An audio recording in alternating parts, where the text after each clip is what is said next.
Chinese वो ऑक्टोपसवा को खा जाता है सर। चाइनीज जो होते हैं सर ऑक्टोपस को क्या कर जाता है सर, खा जाता है सर। ऑक्टोपस को क्या करेगा सर, खा जाएगा सर। ऑक्टोपस एक ऐसा जीव होता है जिसके पास दिमाग नहीं होता है, इसके पास ब्रेन नहीं होता ऑक्टोपस के पास।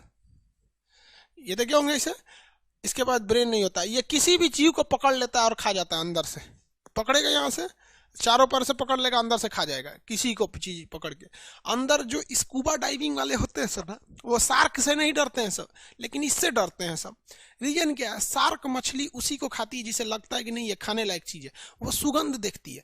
तो ऑक्सीजन वगैरह लगा के जाते हैं लोग, तो कहीं से महकता ही नहीं है शरीर, तो शार्क छोड़ के चली जाती है। लेकिन ऑक्टोपसवा जो होता है ना, पकड़ लेता है इसे, ऑक्सीजनवा का सिलेंडरवा उतार देता है। एक तो स्कूबा डाइवर को मार डाला था, ये ऑक्सीजन लगा के गया था, उसका उतार दिया था। इसे डेविल फिश कहते हैं। सीबीएसई वाला डेविल किसे कहता है सर, जो बहुत खचरा आदमी होता है, डेविल उसी को कहा जाता है, डेविल फिश कहा जाता है। रनी शैतान, मछलियों में ये क्या है, शैतान है।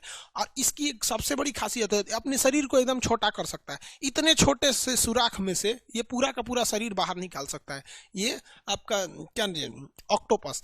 ऑक्टोपस को चाइना वाले खा जाते हैं सब। लोग कहते हैं कि वो जिंदा खाते हैं, ऐसा नहीं है, वो जिंदा नहीं खाते हैं। ऑक्टोपस मरने के बाद भी बहुत देर तक क्या रहता है, ऐसे ऐठाते रहता है। उस वाले जिंदा खा भी जाते हैं और बहुत मर भी जाते हैं। कैसे, आपको पढ़ाए थे पाचन तंत्र में, यहाँ होता है इपीग्लोटिक्स। क्या होता है इपीग्लोटिक्स, तो कभी कभी खाते वक्त में ना, वो तो अभी अभी ऐठाइए रहा, ऐठा के अगर घुस गया आपका ट्रैकिया में तो फेफड़ा में उतर जाता है, मर जाते हैं सर।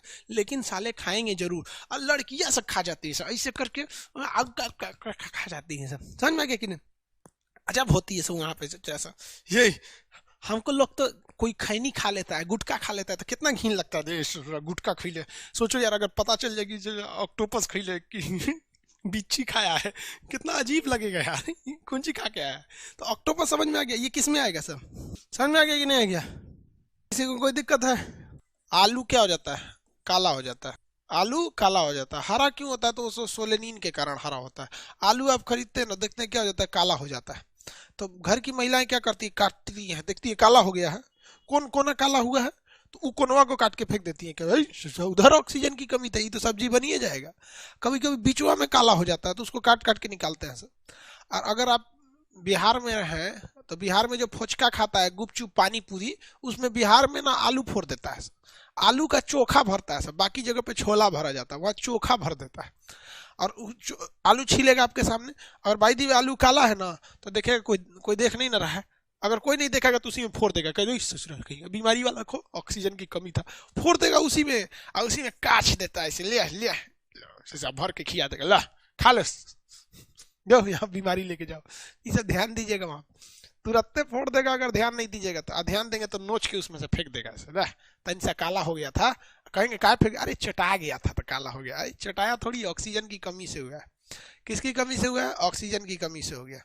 किसी को कोई दिक्कत है, काला हो जाता है। तांबा की कमी से नींबू काला हो जाता है। समझ में आ गया कि नहीं आ गया, किसी को कोई दिक्कत। इसको याद रखने का तरीका समझिए क्या है। तांबा जो होता है ना, तांबा, ये आपको इधर उधर, अगर आपके शरीर में तांबा की मात्रा ज्यादा है तो आप इधर उधर, आपका मन नहीं भटकेगा, देखिएगा इधर उधर चक्कर पकड़ नहीं करेंगे तांबा की अधिकता के होने से।